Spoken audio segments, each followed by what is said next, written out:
आपन मीठी आपन भाषा में रउआ सबका स्वागत बाटे। हम उमेश पांडे। आज पूरे बिहार में हर्षोल्लास के साथ माता बहिन लोग जिउतिया व्रत राखल लो, जो कि पुत्र के दीर्घ आयु खातिर ई व्रत राखल जाला। तो ई व्रत निर्जल राखल जाला। एकर उदाहरण दिहल जाला कि आज के दिन मुंह में लोग पानी के बात तो दूर के बात बिया, लोग घर भी अपना मुंह के अंदर ना लेला। तो एक के उदाहरण बहुत लोग सरल भाव में देला भोजपुरी में कि कोई दुर्घटना घटना से लोग कोई के पुत्र बच जाला तो एकदम सरल उपाय से लोग बहुत तोड़ देना कहेला कि जा आज बच गई तहर माई खर जुतिया के ले रही है, ऐसे बच गई तो एक के बहुत कठिन पर्व मानल जाला, कठिन त्यौहार मानल जाला। इस सब के बस के बात ना होला। माता बहिन लोग एकरा के निर्जल व्रत राखेला लोग। आसीन माह के महीना में ई व्रत मनावल जाला, जबकि ये बरखा के दिन वर्षा के दिन रहेला तभी ए दिन में बहुत ज़्यादा गर्मी होला, बहुत ज़्यादा उमस होला। तो ये उमस भरा दिन में माता बहिन लोग एकदम निर्जल अपन पूरा व्रत के मनावेला लोग, पूरा तपस्या करेला लोग। और संध्या काल में कहीं भी नदी गंगा जाके स्नान करला लोग, उजा इकट्ठा होके जिउतिया व्रत के कथा सुनेला लोग। जौना की कथा मशहूर एगो कथा होला जिउतिया व्रत के चिलो सियारो वाला कथा तो बहुत बाटे शास्त्र के अनुसार, लेकिन चिलो सियारो के कथा बहुत मशहूर होला, जो कि माता बहिन लोग इकट्ठा होके कहीं भी नदी तीर या गंगा तीर पर बैठ के संध्या काल में स्नान कैला के बाद में ई जिउतिया व्रत के कथा सुनेला लोग। और ई गरुड़ महाराज जी के आराधना करेला लोग। जबकि रुआ के बता दिहल चाहतनी कि ई बिहार, झारखंड और उत्तर प्रदेश, कुछ नेपाल के हिस्सा में भी जिउतिया व्रत मनावल जाला।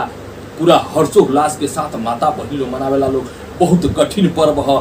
पुत्र के दीर्घ आयु खातिर एकरा से बड़ा कोनो व्रत ना होला, जो कि कहानी के माध्यम से रुआ के बतावल जाए तो बहुत लंबा कहानी बाटे। तो चली रुआ के हम ले चल रहल बानी धर्मावती नदी घाट पर, और रुआ के देखावे जा रहल बानी वो जब माता बहिन लोग पूरा इकट्ठा होके स्नान कैला के बाद में देखी कैसे जिउतिया व्रत कथा सुन रहल बा लोग। तो रुआ के ले चल बानी हम धर्मावती नदी घाट पर। तब चली रुआ के ले चल रहल बानी ओजा से रिपोर्ट देखावे जा रहल बानी आपन मीठी आपन भाषा के सौजन्य से। तो नमस्कार मित्रों, हम उमेश पांडे रुआ सबके बता दिहल चाहतानी कि आज जिउतिया व्रत के तैयारी चल रहा बा। आज जिउतिया व्रत बटुए माता बहिन लोग निर्जल उपवास रख के अपने पुत्र के दीर्घ आयु खातिर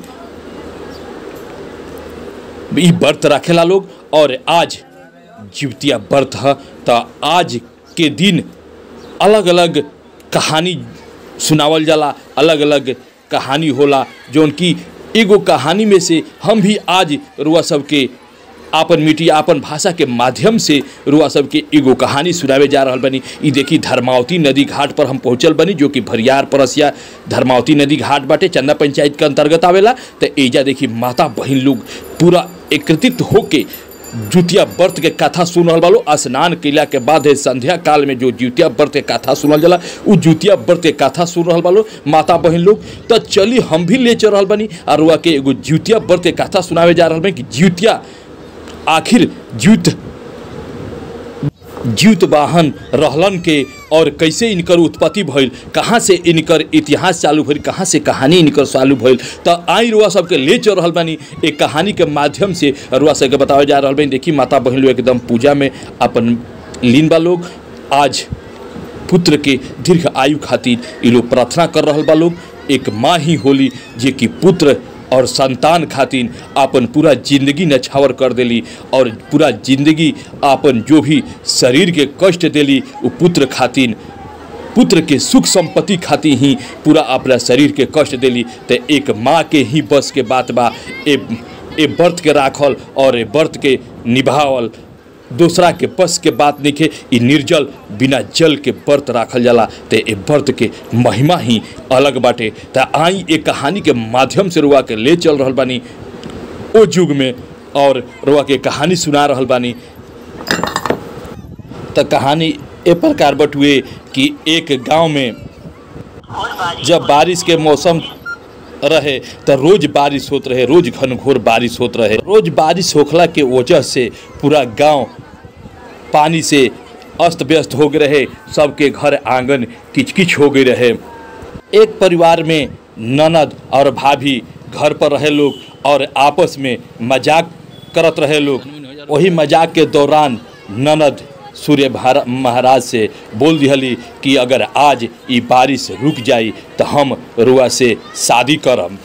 कुछ ही क्षण में इतना दिन से लगातार होत रहे बारिश रुक गई और चारों तरफ चमकीली चमकीली धूप निकल गई। ई चमत्कार देख के ननद भौजाई के आश्चर्य त भइल, लेकिन खेल ही खेल में ये लोग बहुत बड़ा संकल्प ले रहे लोग।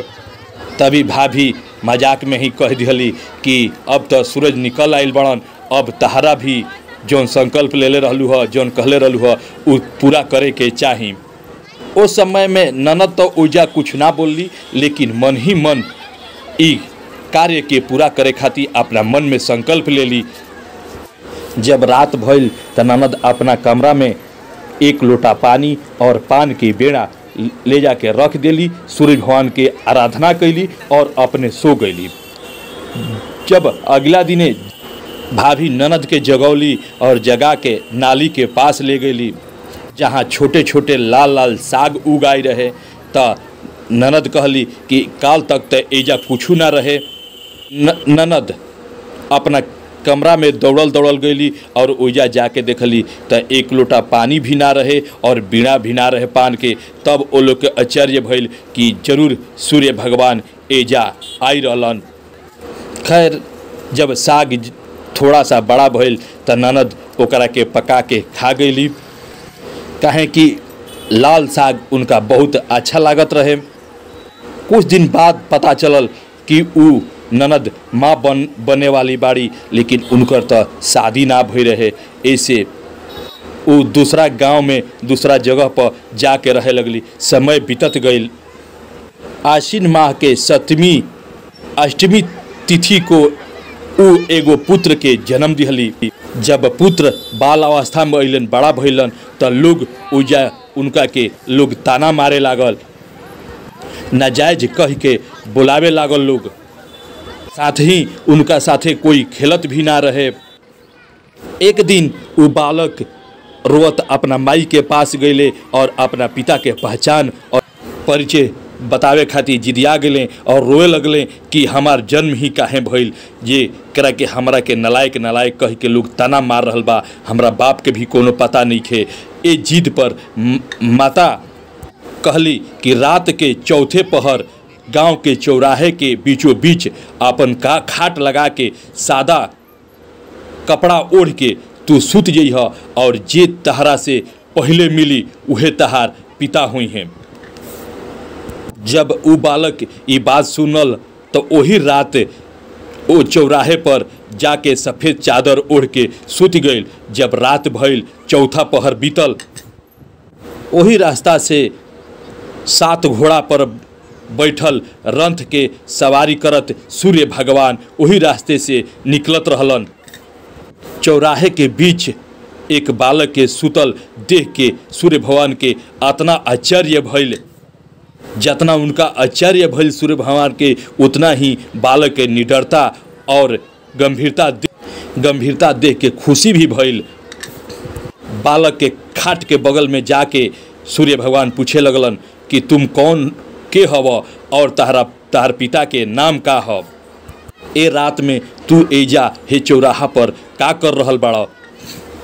बालक खुशी से पैर छू के उनका के प्रणाम कैलस और बालक बोला कि रउए हमार पिता बानी। बोलन बालक की रउए हमार नाम देवे के बटुए, हम अपना जीवन के अर्थ रउरे से समझे आइल बानी। जब हमरा जीवन के कोनो उद्देश्य निखे त रउआ हमरा के जन्म काहे दिहनी? ए बात के सूर्य भगवान सुन के बहुत प्रसन्न भइलन आ वही समय कहलन कि आज से तू जीवित वाहन के नाम से प्रसिद्ध होखब और जो माता तहरा जन्म तिथि के दिन व्रत रखियन, उपवास रहियन और कथा सुनिहन तो उनकर पुत्र चिरंजीवी होइहन, स्वस्थ रहिहन और उनकर दीर्घ आयु होई। ए तरह कहानी बटुए। एकरा अनुसार माता बहिन लोग ए तिथि के दिन अपना पुत्र के दीर्घ आयु खातिर जिउतिया व्रत के उपवास और निर्जल रह के अपना पुत्र के दीर्घ आयु खातिर व्रत रखेला लोग। तरुआ के हम बता दिहल चाहतनी कि आपन मिट्टी आपन भाषा के सौजन्य से ये कहानी सुनत रहनी है। और एक बार पुनः हम बतावल चाहतनी कि माता के ही बस के बात बा कि पुत्र के दीर्घ आयु खातिर ई सब व्रत रख सकेला लोग। और माँ ही एक ऐसन होली जो कि पुत्र के जीवन सवारे में आपन खुशियाँ भी निछावर कर देली। त माँ के नाम ही बहुत बड़ा अनमोल होला। माँ ही माँ होली। त ए तरह के ज्यूत व्रत के कथा समाप्त भइल। त आपन मिट्टी आपन भाषा में एजे तक ले।